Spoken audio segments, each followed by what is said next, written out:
जय हिंद। हम लोग जिस पृथ्वी पर रहते हैं वो यही वाली पृथ्वी है। ये यहाँ पे जो ऊपरी सतह है ना, हम लोग लगभग इसी के आसपास रहते हैं। देखिए जो पूरा ज़मीन दिखाई दे रहा है आपको, कोई भी इंसान आज तक इस पृथ्वी के अंदर 10 से 12 किलोमीटर ज़्यादा अंदर जा नहीं पाया। मतलब जो सबसे लंबी सुरंग खोदी गई थी 10 से 12 किलोमीटर ही खोदी गई है।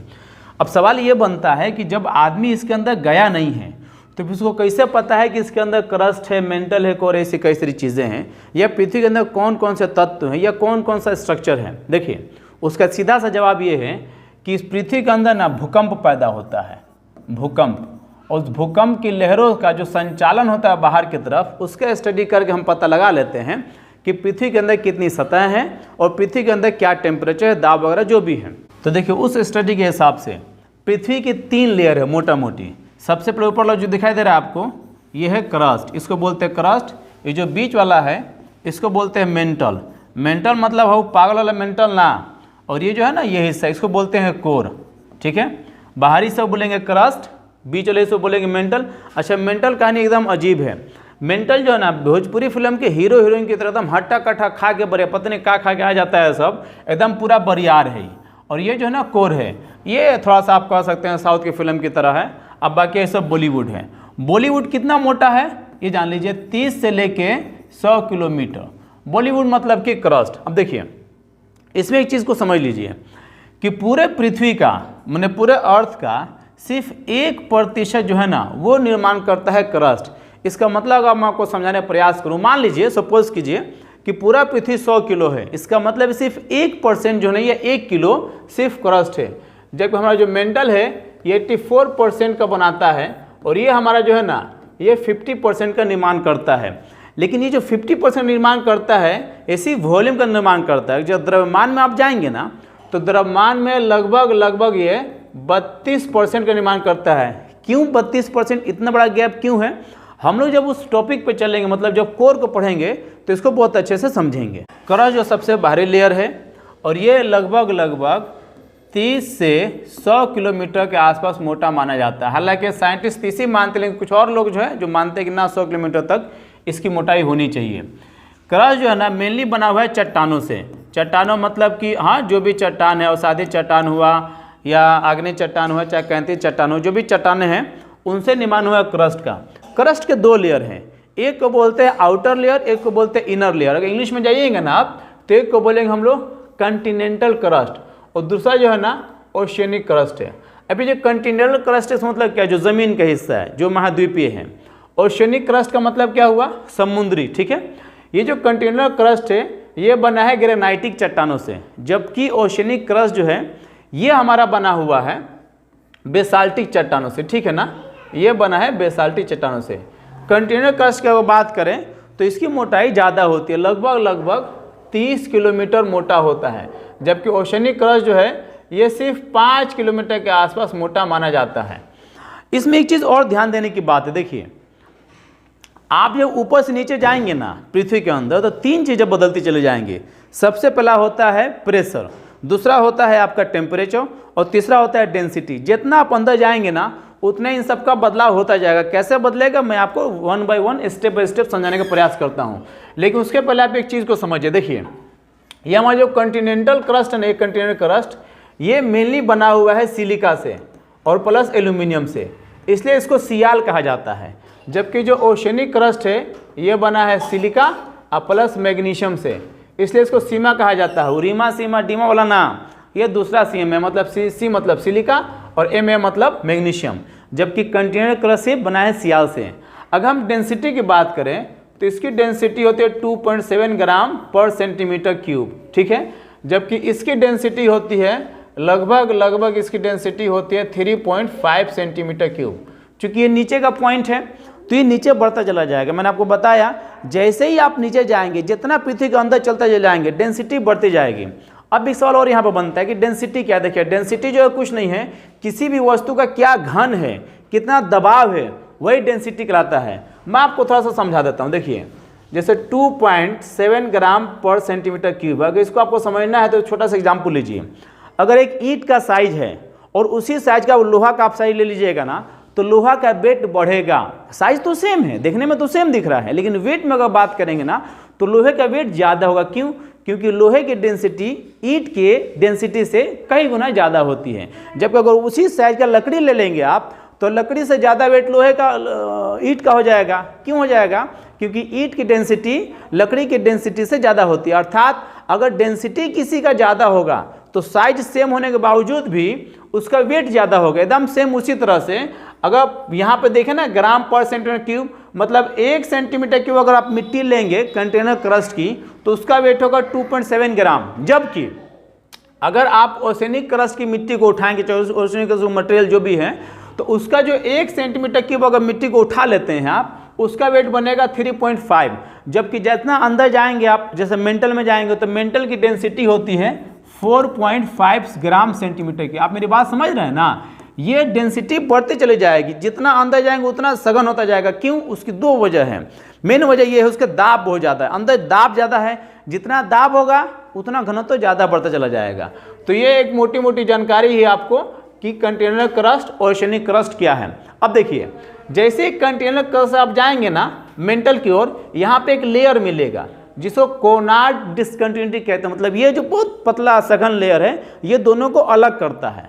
अब हम चलते हैं अपने सेकंड लेयर पे। देखिए हमारे एक ओशनिक क्रस्ट हो गया, कंटेनर क्रस्ट हो गया, थोड़ा सा लिथोस्फीयर स्टेनोस्फीयर समझ लीजिए। देखिए ये जो दोनों लेयर हैं ये हमारा मेंटल है।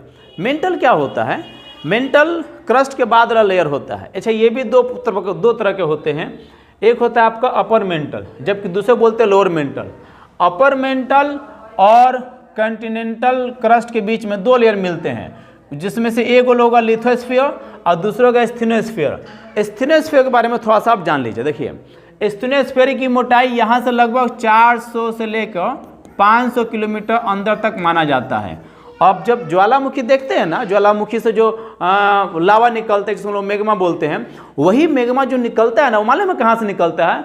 वो मैग्मा एकदम राइट यहाँ से निकलता है। ये जो हमारे ना स्टेनोस्फीयर, यहीं से पूरा का लावा एकदम चाप का चौड़ा चलते हुए पूरा सांप का फन निकाल के बहरी आ जाता है। कौन? मैग्मा। लगभग हमारा जो मैग्मा है 400 से 500 की दूरी ट्रेवल करता है। ठीक है, अब वो बनता है कैसे वो बाद में देखेंगे। समझिए, मेंटल 2 लेयर हो गए, एक हो गया अपर मेंटल, दूसरा हो गया लोअर मेंटल। अपर मेंटल, अच्छा ये जो मेंटल है ये भी कई सारे तत्वों से बनता है। मैग्नीशियम है, एल्यूमिनियम है, आयरन है, इसके अलावा ऑक्सीजन है, और भी कई सारे तत्व हैं। तो इसके एकदम फिक्स नहीं है। लेकिन अगर डेंसिटी की बात करेंगे तो इसकी डेंसिटी होती है 4.5 ग्राम सेंटीमीटर क्यूब। इसका मतलब ये कि और ज़्यादा घना अंदर जाएंगे तो गहरा होता चला घना होता जाएगा। अगर हम इसके टेम्परेचर की बात करें, देखिए ये जो लेयर है ना, इसका टेम्परेचर होता है 400 से लेकर 900 डिग्री सेल्सियस तक। जबकि ये जो इनर टेम्परेचर है, मतलब अंदर वाला जो कि कोर के नज़दीक होता है, उसका टेम्परेचर लगभग 3500 डिग्री सेल्सियस होता है। बाप रे बाप, कोई जाएगा तो क्या होगा जी? भुना जाएगा, एकदम धुआं हो जाएगा। तो ये टेम्परेचर किसका है? लोअर मेंटल का है। ठीक है, जबकि ये टेम्परेचर जो है ये अपर मेंटल का है। तो ये मेंटल की छोटी सी कहानी है। देखिए हमारा जो तीसरा पॉइंट है वो है कोर। कि कोर क्या? देखिए पृथ्वी एकदम बीचों बीच का जो लेयर है ना, बीचों बीच का जो केंद्र है उसको बोलते हैं कोर। ये लगभग क्रस्ट से अगर बात करेंगे तो इसकी दूरी लगभग 6500 मतलब 6374 किलोमीटर के आसपास होती है। जबकि मेंटल में बताना भूल गया, ये लगभग 29 किलोमीटर अंदर में होता है। ठीक है, खैर दूरी बहुत ज़्यादा मायने नहीं रखती है। अब देखिए कोर जो है ना, कोर भी 2 प्रकार के होते हैं। एक होता है आउटर कोर, एक होता है inner core. Outer core inner core को समझिए थोड़ा सा। आउटर कोर की जो डेंसिटी होती है वो होती है 10 ग्राम पर सेंटीमीटर की। आप समझ रहे ना मेरी बात? जितना अंदर जाएंगे उतना ज़्यादा घना मिलेगा, सघन एकदम टाइट। और जबकि इनर कोर की डेंसिटी होती है 12 से 13 ग्राम सेंटीमीटर की। कहीं कहीं किसी किताब में तो 13.7 ग्राम सेंटीमीटर क्यूब भी आता है। तो जितना अंदर जाएंगे डेंसिटी बढ़ती चली जाएगी। जबकि अगर टेम्परेचर की बात करें, ये जो आउटर टेम्परेचर है ना आउटर कोर का जो टेम्परेचर होता है वो लगभग 5000 डिग्री सेल्सियस होता है। बाप रे बाप। इनर जाइएगा तो भुजा बुझाने के लिए तैयार रहिएगा। ये लगभग 6000 डिग्री सेल्सियस टेम्परेचर होता है। जो कोर होता है वो मेनली बना होता है निकेल से और फेरम से, इसलिए इसको नाइफ कहते हैं। लेकिन जो इनर कोर होता है ना, ये मेनली बना होता है आयरन से।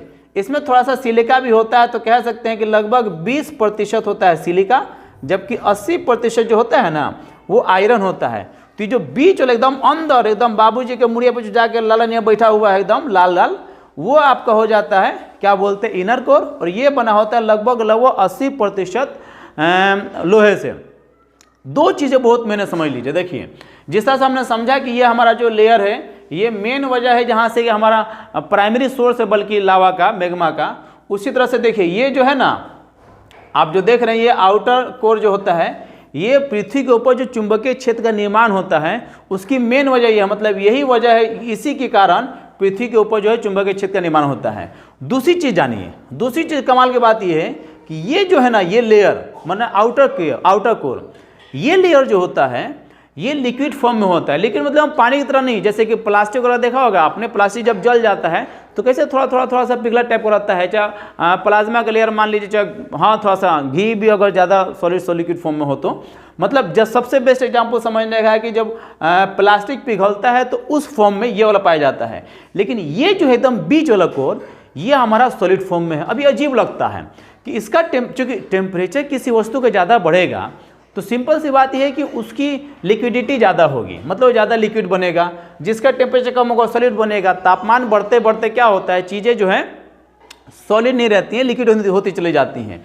तो ये तो लिक्विड है, समझ में, इससे ज़्यादा टेम्परेचर इसका है, फिर ये सॉलिड कैसे है, समझिए। देखिए ये सॉलिड दो वजह से, एक तो सबसे बड़ी वजह है कि आयरन बहुत ज़्यादा है, दूसरी ये खैर मेन वजह नहीं है, दूसरी मेन वजह यही है कि दाब बहुत ज़्यादा है, इतना हाई प्रेशर है ना यहाँ पे, उस प्रेशर की वजह से ये लिक्विड बन नहीं पाता। टेम्परेचर तो है लेकिन टेम्परेचर साथ साथ हाई लेवल का प्रेशर है जिस वजह से हमारा जो कोर है इनर कोर वो सॉलिड होता है। यहाँ पे थोड़ा सा प्रेशर कम है जिस वजह से चिपचिपा भी होता है।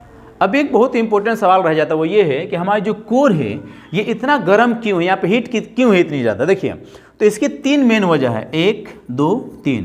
पहली वजह जान लीजिए, एक तो इसका फॉर्मेशन, अर्थ का फॉर्मेशन जो है सन के हिस्से से हुआ है तो वो आग कहीं ना कहीं रह गई है, क्योंकि ये जो बाहर वाला हिस्सा था पानी नहीं हुआ तो ठंडा हो गया, यहाँ तक पानी पहुँची नहीं, इसकी वजह से यहाँ पे गर्म रह गया, पहली वजह। दूसरी वजह ये है जो रेडियो एक्टिव तत्व हैं जैसे यूरेनियम है, टाइटेनियम है, जो भी हैं बराबर इनका यहाँ पे डीके होता है, क्षय होते रहता है, जिसकी वजह से ये हमेशा यहाँ पे टेम्परेचर बना रहता है। और तीसरी बहुत इंपॉर्टेंट वजह ये है जो प्लेट टेक्टोनिक्स होता है, मतलब प्लेटें जो टकराती हैं, इसको यूँ समझ लीजिए अपनी भाषा में कि जो इसके अंदर जो भी तत्व है पदार्थ है दूसरे से रगड़ाते रहते हैं, घर्षण करते हैं, तो जब रगड़ाएगा घसड़ाएगा तो फिर क्या होगा, हर में थोड़ा सा गर्म होगा ही। यही तीन मेन वजह है, पहला फॉर्मेशन जो अर्थ का हुआ है जिस रूप में, दूसरा रेडियो एक्टिव तत्व का जो है क्षय होना, और तीसरा जो है जो तत्व अंदर जो प्लेटें जो है टेक्टोनिक वो टकराती हैं या घर्षण जो होता है। ये तीन मेन वजह है जिस वजह से अर्थ का जो कोर है वो काफ़ी हाई टेम्परेचर और हाई हीट के साथ रहता है। आई होप कि आपकी वीडियो समझ में आई होगी। धन्यवाद।